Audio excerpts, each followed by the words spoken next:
Welcome, everyone, to episode number 99 of Underserved. With me today is Tim Sebel, Vice President of Product Management at Bullhorn. Let's get started. Welcome to this week's edition of Underserved, the podcast for the rest of the tech industry, where we focus on stories of tech industry leaders, their insights, and their lessons learned. And now, your host, Andrew Jelina. Tim, thank you so much for joining us today on Underserved. Thanks for having me. Excited to be here. So, how did you first become interested in technology way back in the day?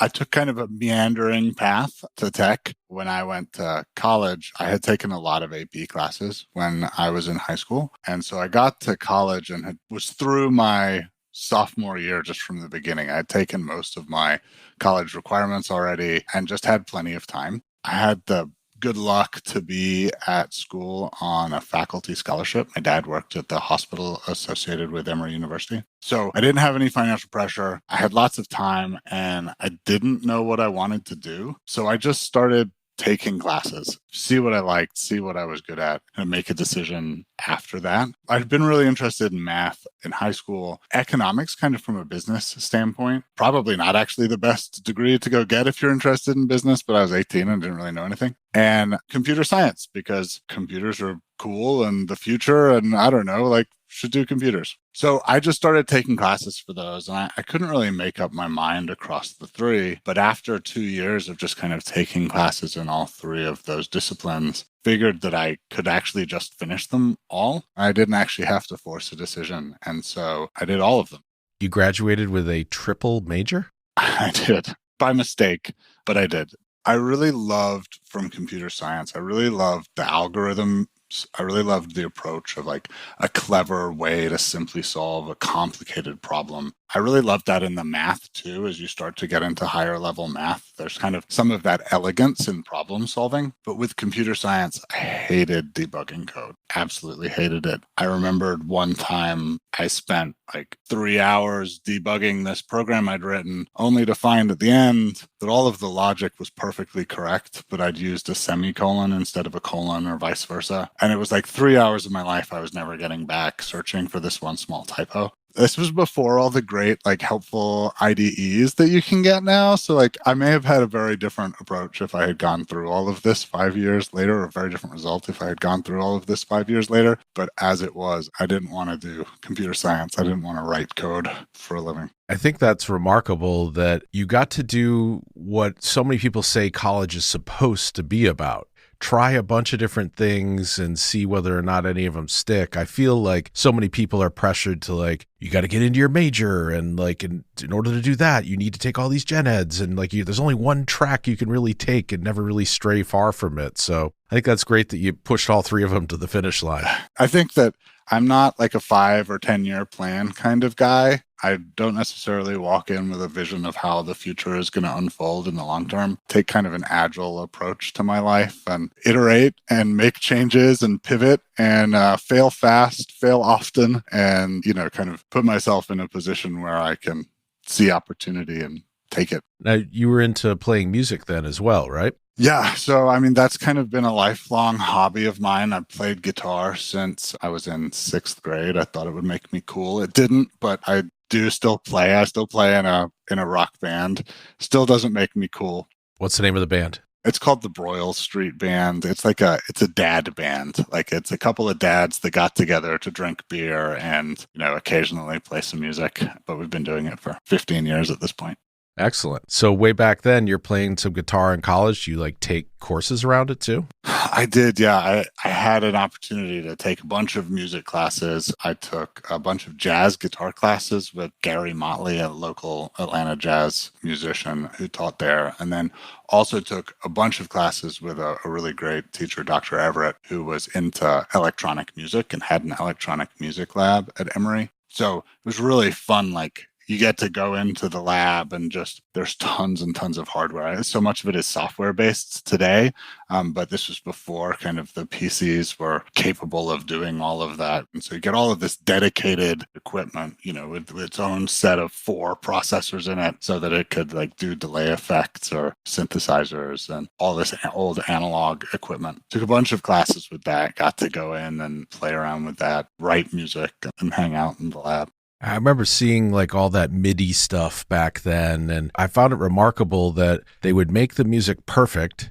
line up all the notes, and then intentionally mess them up a little bit to make it sound more human, quantizing. Do you have to do that at all? Yeah, for sure. So it certainly like covers a lot of bad playing, but then everything sounds robotic because perfection is not how human sounds. I have done some recording of the band that I'm in occasionally, and you've always found that we take the drummer, and in order to get everything sounding really tight, you want to quantize it. But if you do it too much, you lose all of the human sound. And so what we would do is split the drum track on all of the bass drum and the snare drum, which really holds kind of the key to the rhythm from the drum track. And then we would quantize that, and that would just kind of pull all of the toms and the cymbals and the hi-hat along with it. But it wouldn't fix mistakes in that. It wouldn't fix kind of like subtle imperfection. But you end up with this really tight sounding drum track because the bass and the snare are like dead on, but everything else kind of still gives you that feel. So you like half quantize it. Interesting approach to kind of getting it tight without getting it robotic. All right, I'm going to have to scribble down notes in case I'm ever in another band. So you graduate from Emory, 3 majors, probably close to a minor in music. What do you do after that? So you graduate right as the dot-com bubble bursts, and you get a job at a restaurant serving burgers at Mick's Diner. Continue looking for a job. And I found one fairly quickly at a company called Nleg.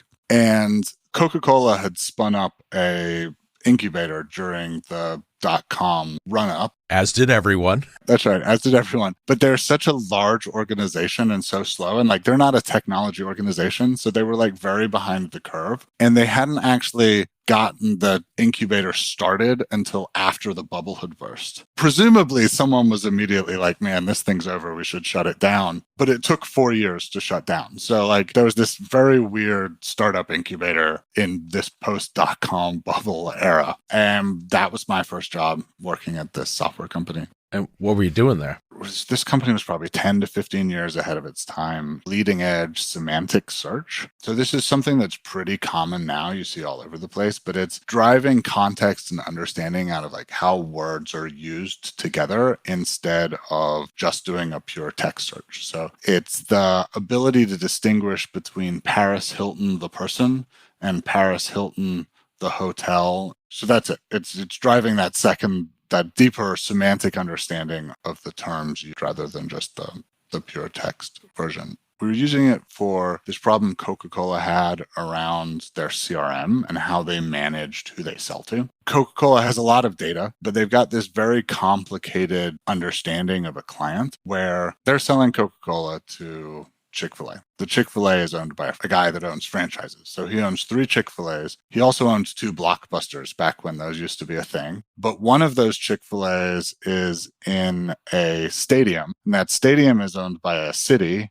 and the restaurant there is serviced by Cisco. And so you have this question of like, who are you actually selling your product to? And how do you go and find like everywhere where Cisco is kind of the person that's receiving your product? And how do you understand that this franchise owner has all of these other franchises that you're also servicing? And they didn't have a good way to understand that. And we're exploring how to use this semantic search to be able to structure the information in a way that you could kind of slice and dice it any which way, search through it, like all of this kind of cool visualization. It was super interesting. It was very kind of theoretical. We got to working prototype, but we never got to like user adoption, and the company shut down pretty abruptly. Coca-Cola finally shutting down their incubator. Someone woke up and said, wait a minute, turn the switch off. Someone woke up 4 years earlier and said, turn the switch off. It just took a really long time for the paperwork to go through.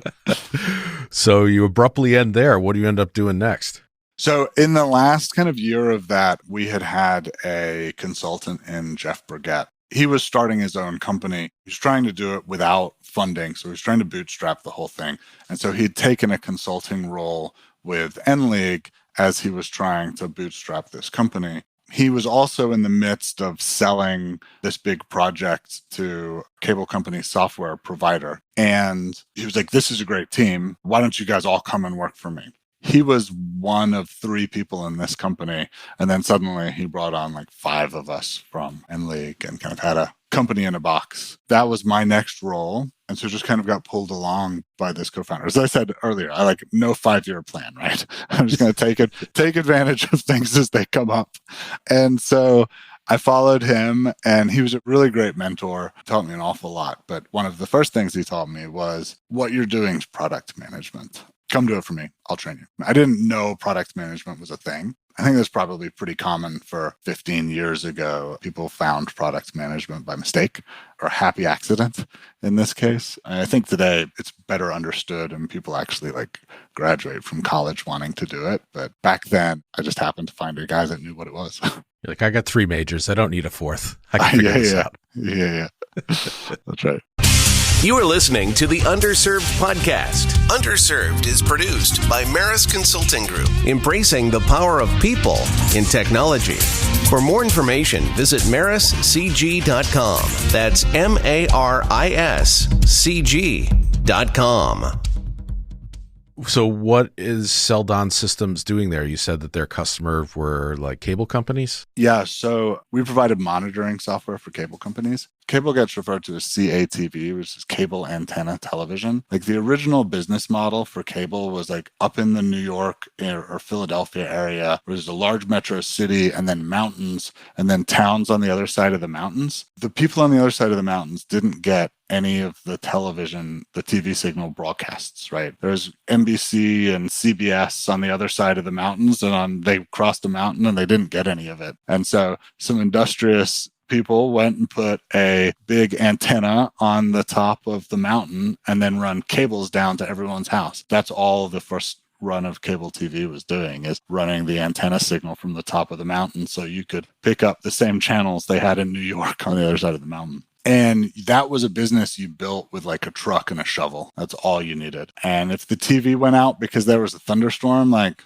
you might be mad, but you weren't going to do anything about it. And it wasn't like a major inconvenience, right? But as those companies started to try to provide data and voice over IP to people's houses, it completely changed the uptime requirements for their networks. Became mission critical, like even for a house. And I mean, particularly now that we're all on Zoom all the time, but 10, 15 years ago, if you wanted to be able to provide voice over IP, you're competing with Ma Bell, run copper out everywhere. And probably some of your listeners have never had a landline, but that thing never went down. Like it didn't matter what was going on. You'd have no power and the landline still worked. You could call someone. To compete with that kind of required a big change from that, shovel in a truck. It's a lot more technology. That's what we were doing. We're helping build that software. So being able to monitor like cable modems and see if they're up or down, be able to like see where there are issues in the network. And the primary thing that we were doing, the primary product we built was for battery monitoring for amplifiers in the cable system. So these cable systems are just long runs of coax cable. You get signal degradation and you get noise that gets introduced into the system. And so they have these amplifiers that can clean the signal up, boost it, and then send it on its way. And those are critical to running the network. But as soon as power goes out to one of these amplifiers, everything downstream loses signal. Everything down that entire branch of the network. They've got battery backups in for all of these amplifiers. And if you drive along the road and you look up, instead of looking straight, you should do this while you're the passenger, but look up instead of looking straight. And you probably won't go a quarter mile before you see a gray box on a telephone pole that says Alpha on it. And Alpha is kind of with the leading supplier of these battery backup systems in the United States.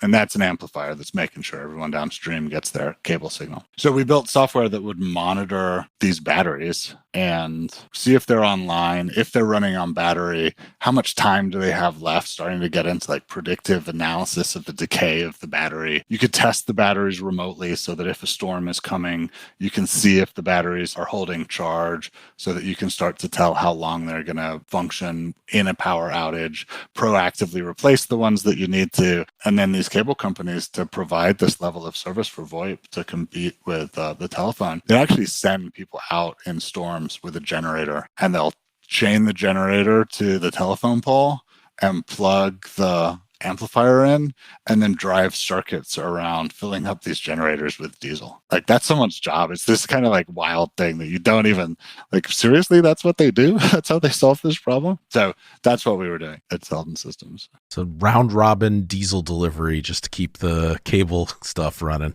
That's right. You got to know where they are so that you can proactively get out there and make sure it's not due to a service interruption, because they can't call you to tell you that their phone is down.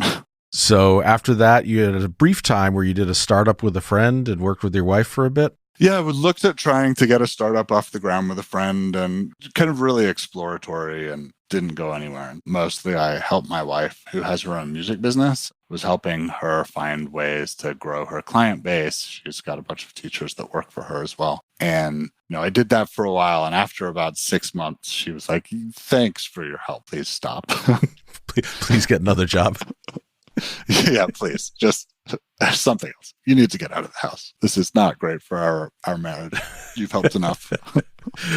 So after that, you decide to help the folks at Simple C instead? Yeah. So I moved to a role at Simple C as a product manager. I've stayed in a role as product manager kind of for my entire career, but I've never done the same thing twice. I've moved industries a lot. Changing industries helps keep the job interesting and fresh, and that there's a lot to go and learn, but there's also, I have enough knowledge of how to go and get software built that I can be effective. So I started at Simple C. They had a fledgling product, but it was kind of internet for the elderly. People who had not traditionally used computers, but felt like they were getting left behind and wanted to be able to communicate with their grandkids and kind of be a part of what everyone else was doing and not feel isolated in their old age. And so they had this product that had been put together, and we were out testing it in a bunch of senior living spaces. And as we were out doing it, there became kind of a couple of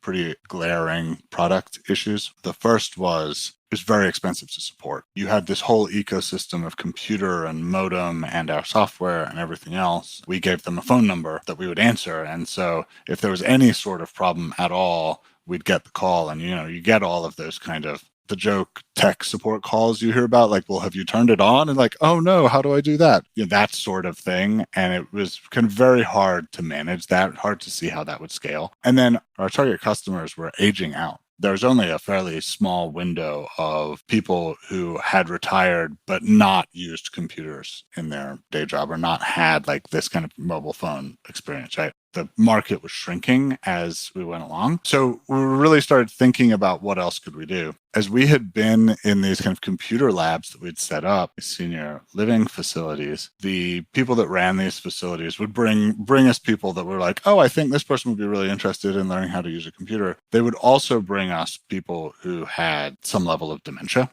And they were like, well, these two nice young men are here, and Dorothy will get along great with y'all. And here, you look after Dorothy. And with some level of dementia, there's no way that we were going to teach people how to use email or even use a mouse. Like, trying to teach someone how to use a mouse is very confusing. And as we were trying to figure out what to do, how to kind of have a positive interaction with these residents at these assisted living facilities, we discovered there were a number of ways that we could interact using the computer as a tool to really help people open up and really help them overcome aspects of their dementia for a short period of time. So we would show people pictures of, places like, why don't we take a tour of the world? And I'm going to show you some pictures. As we started showing pictures of Hawaii, suddenly this person who had been like pretty closed off and pretty like short answers and not super engaged would light up and tell us this kind of detailed story about how they went to Hawaii on their honeymoon with their husband and provide all of these details about this. And then we were like, wow, that was amazing. And the next time we saw her, we'd be like, so let's talk more about your honeymoon with your husband. And she'd get kind of like tight and anxious, and it became apparent she couldn't remember. She couldn't recall her honeymoon with her husband. But if you showed her pictures of where she went, then suddenly she was able to engage in all this. We were super excited about this kind of discovery. We went on to realize that we had rediscovered something, right? This was kind of a fairly well-known thing, and that there were a number of non-drug interventions for people with dementia. And this was one of them, being able to provide a prompt for a memory. Music therapy is another one that's kind of very popular. There's another one that we refer to as trusted voice, but it's if you hear a message from the voice of a loved one, even if you can't identify who that person is, you're more likely to trust that message than from a stranger. And if you hear a message in the first language that you learned, you're more likely to understand it and respond positively than in a second language. And so we built a system that was able to kind of pull all of these non-drug therapies together and provide them dementia care facilities. The staff would provide the kind of intervention that the person needed. Like, we're trying to get them like to transition into bedtime? Are we trying to get someone to go to lunch? And combine that with information from the family about this person's life history to be able to create really kind of rich, tailored therapies for this person. Very hard to scale that beforehand because it requires a lot of personal knowledge about the individual, and the staff turnover at these facilities was too high to be able to kind of manage that sort of thing. So we were able to kind of scale that through the use of technology. It was really exciting. It was super rewarding to go and make a material difference in somebody's life that was struggling with what is a terminal illness, really help humanize people as they kind of went through their end of life. It was a palliative care product, but it made a material difference. What was one of the metrics they used to measure its effect on folks? Yeah, so we ran a study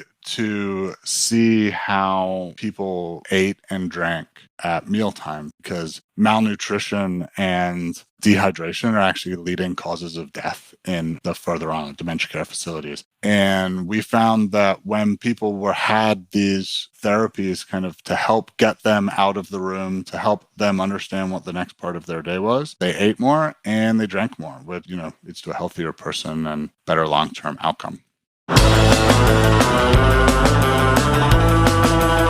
Syrinx has spent a lot of time and effort over the past 25 years building our reputation for quality and our brand. There was one big problem, though. No one could pronounce our name correctly. Person on the street, brand testing, take one.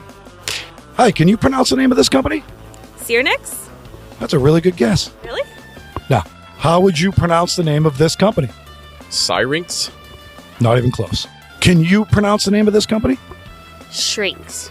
Luckily for us, Syrinx was acquired in 2022 by the DeWinter Group. We're rebranding Syrinx under DeWinter's highly regarded technology consulting arm, Maris Consulting Group. We bring Syrinx's deep technology delivery experience, and they bring broader delivery capabilities and a new identity as Maris. Here's what you can count on from the unified Maris. We are now a nationwide powerhouse when it comes to technology consulting, from DevOps to developers to project managers to business systems. So join me in welcoming our future as Maris. Hopefully people will have an easier time pronouncing this one. How would you pronounce the name of this company? Mariz. How would you pronounce the name of this company? Maurice? Is that your uncle's name? Can you pronounce the name of this company? Mars. That's a planet. Maybe not. So contact Maris today and we'll help you get your project done on time and on budget. You can call us at 408-297-7500 or you can find us on the web at mariscg.com. That's MARISCG.com.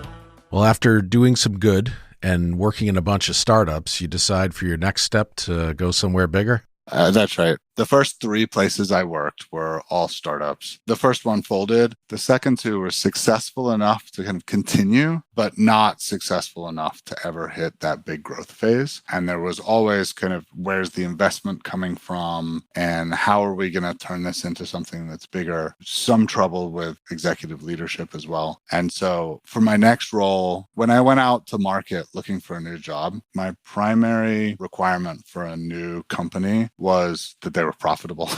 That's all I was really looking for. Because I wanted a technology company that had customers, right? Like, it's a pretty wide search criteria. But I also didn't want to go and work somewhere huge. I really liked the small company environment. I really liked that kind of scrappy startup thing where you're like, there's something to go and do, and it's not my job, but I can go and do it, and I can have personal growth, can learn all sorts of new things and have opportunities that I wouldn't necessarily get in a larger place. So that's what I went looking for, and I found PeopleNet, and they were about 120 people, but the leader in North America in time and attendance in staffing, right? So we've gone very niche. PeopleNet did not have product management. The salespeople talked directly to the developers, which probably that should induce an audible groan in much of your audience, right? And in the movie Office Space. Yeah, that's right. It was not working well, but they'd built a successful company. I think someone probably just told the president, like, what you need is a product manager. It's a role, you're missing it. It's called product manager. So they hired me as the first product manager at PeopleNet. And I think they kind of are like, oh, yeah, no, that's working better. That is what we needed.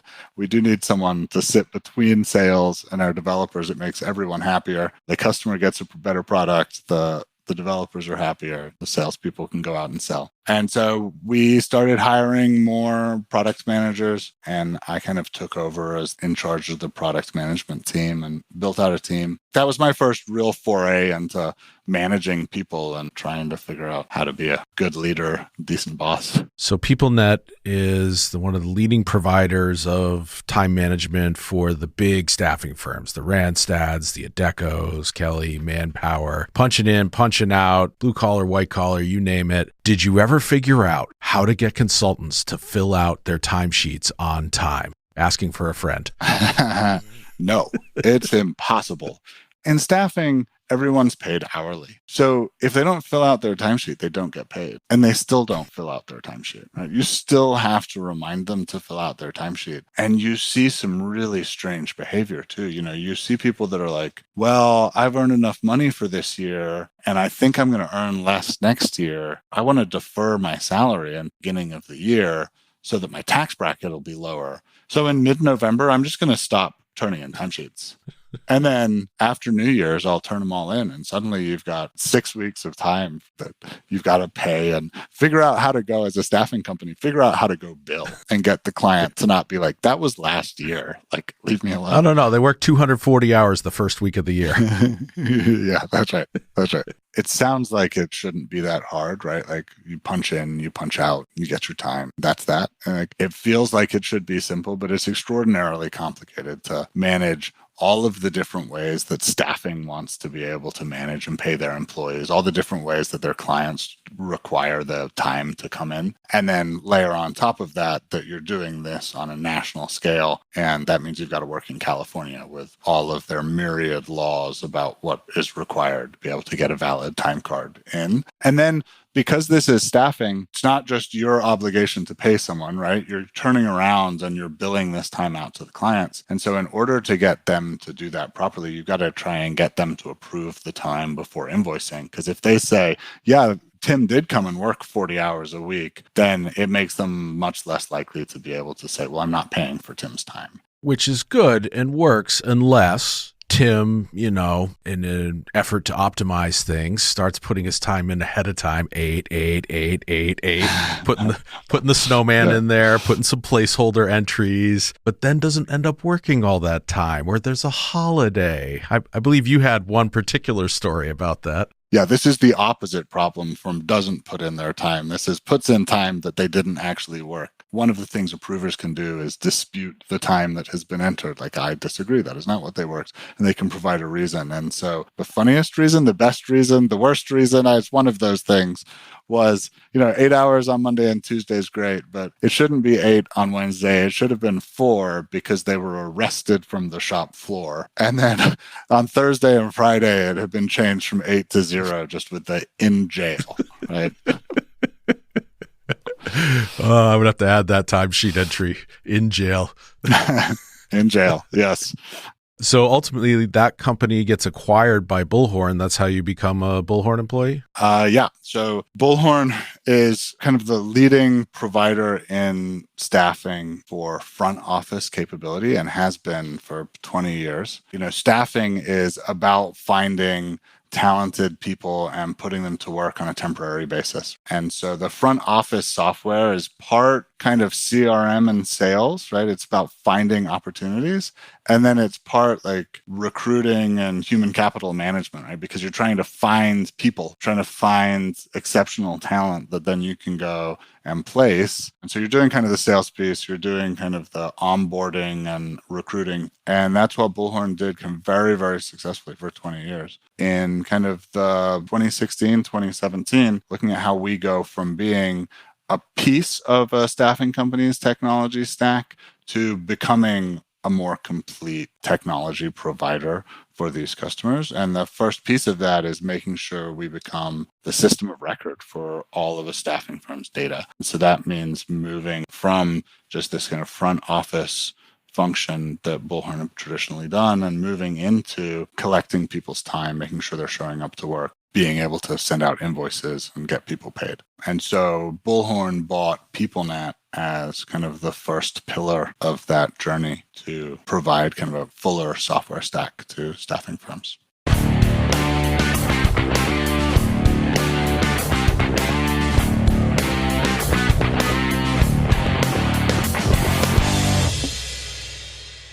Catherine Kruger introduced the two of us. Glad she could put us in touch so you could be a guest on the show. She's been heavily involved in working with Bullhorn at the Winter Group, and I've gotten to know a little bit of what it's capable of, and I was surprised because I had seen through, since the early 2000s, all sorts of staffing companies, they'll buy something that handles most of what they need, but maybe it doesn't do invoicing, or maybe it doesn't do timesheets, or maybe it doesn't do time off requests or whatever. And they would get these little duct tape systems that they would build out of SharePoint or whatever in order to plug the gaps. But it really does seem like Bullhorn has got the soup to nuts capability actually implemented. Yeah, I think so. I think that, staffing is an industry of exceptions. Staffing firms have trouble competing on margin because it's a thin margin business. And so they compete on level of service. And that means if a client asks that invoice be, printed on blue cardstock and delivered by hand on a Tuesday before noon, then they'll find a way to say yes to that request, right? And so having something that has been custom built for staffing from the ground up, understanding all of those things really allows us to be able to provide a complete solution for staffing rather than trying to repurpose software that doesn't manage some of the intricacies of the staffing vertical. I think that staffing's also in a really interesting place. Staffing is in the business of finding great people to solve problems. And, the saying, when the only tool you have is a hammer, every problem looks like a nail. Well, if your business is finding great people to solve problems, then when you have a problem, you get some great people and you go and solve it. And so it ends up being kind of a very people-heavy process to running staffing firms instead of using technology. And staffing is kind of hitting this point where there needs to be this technology inflection. There needs to be digital transformation. And you need to be able to start leveraging things like AI and automation and advanced analytics that really require that digital transformation within your business. And at the same time, there are these new competitors emerging in the market that are kind of gig economy, making the argument that you don't need a recruiter and a salesperson or an employer of record. What we're going to do is you're just going to have an app and say, I need a UX designer for 2 weeks, and then you'll have one, and won't that be great? And that's kind of a new competitive threat. And staffing is kind of a unique point of being able to, having that technology change. It's kind of funny to think that there's still that sort of technology change happening out there in the marketplace when, Netflix so thoroughly crushed Blockbuster about 10 years ago, and like banks made this digital transformation 10 years ago, that there's still kind of companies that are going through that. But I think that in staffing, we're seeing a lot of that, and being able to provide kind of this very specific platform with, Bullhorn's a 1,500 person company, and it's just focused on staffing. So being able to have the resources to go and do that has been super exciting. I am amazed that that's still a thing. I remember back when I was at Monster in 2000, they had Monster Talent Market. And the idea was that people could put up their abilities and people could bid on their time in order to do stuff. And it was kind of like an auction atmosphere. And they were just way too far ahead of their time. I think nowadays with like the Fivers and so on, that sort of thing would really catch on. Yeah, I think that's right. I think that we're definitely seeing now some ideas that have been out there for a long time. Like, wouldn't it be great if I could use AI to just make my job better? Like, that's been something people have been thinking about for 15 years, but is something that's only really started happening in the last 6 to 12 months, it feels like, in a way that is kind of broadly applicable. So you started after the acquisition in 2017. You've been promoted a few times now, currently vice president of product. How has your role changed over that time? Yeah, so when we were purchased, I was in charge of product and had the small company title inflation title of chief product officer, of a 120 person company with 3 people reporting to me or 6 people reporting to me, whatever. I kind of came in and they were like, all right, well, you're managing people and you want to manage people. So, we're going to put you in charge of our product owners and we'll make you the manager of all the product owners. And I was like, if you put me in that job, I'm leaving. That is not what I'm good at. And it is not what I want to do. And they're like, okay, well, great. Well, what do you want to do? It's like, I like building products. I've had a bunch of success with it and it's fun and I really enjoy that. And they're like, well, do you mind going back to being an individual contributor? I'm like, I don't care. I don't care about the title. I don't care about the reports. I want to be doing something fun and exciting. And they were like, well, we've got this major new initiative. I was like, yes, that's what I want to go and do. And so I moved back into an individual contributor role and got started on building out this kind of middle office software for the staffing industry. And I think I went all of 2 weeks before they were like, hey, we're going to give you a direct report. Is that okay? And I was like, I felt so free for 2 weeks. Just when I thought I was out, they pulled me right back in. They pulled me back in. And so, over the last 5 years, we've been growing, and it started out, it was in an architect and some whiteboards and, some consultants providing some subject matter expertise. And that was it. It was kind of very scrappy. And then we got a team. And I think now we're up to 8 teams and got a big kind of product organization that's supporting this product and this investment from Bullhorn. And so, I've just kind of grown through that. Bullhorn's a great place to work. It's a really fantastic culture and has a very, very strong culture of giving people a career path so that they can grow and, invest back into the company. I've been lucky to end up at kind of a good place. Again, fortuitously, no 5-year plan, just kind of happened and here I am, but I've been loving the journey. When you're not at work, you mentioned sometimes you play some music with the dad band. Any other hobbies, whether or not they involve technology? I love to get outside as long as there's some adrenaline involved. I don't want to go for a hike or camping in the woods, but if you give me a mountain bike or a snowboard, then I'm happy. I like going through the woods fast. Big fan of it myself as well. So Tim, thank you so much for joining us today and sharing your experiences with the listeners of Underserved. Thank you very much for having me. It was a pleasure talking to you. You as well. And we'll talk to everyone soon on the next episode of Underserved. Thank you for listening to the Underserved podcast. For more information on the topics discussed and for show notes, visit the show website, underserved.fm.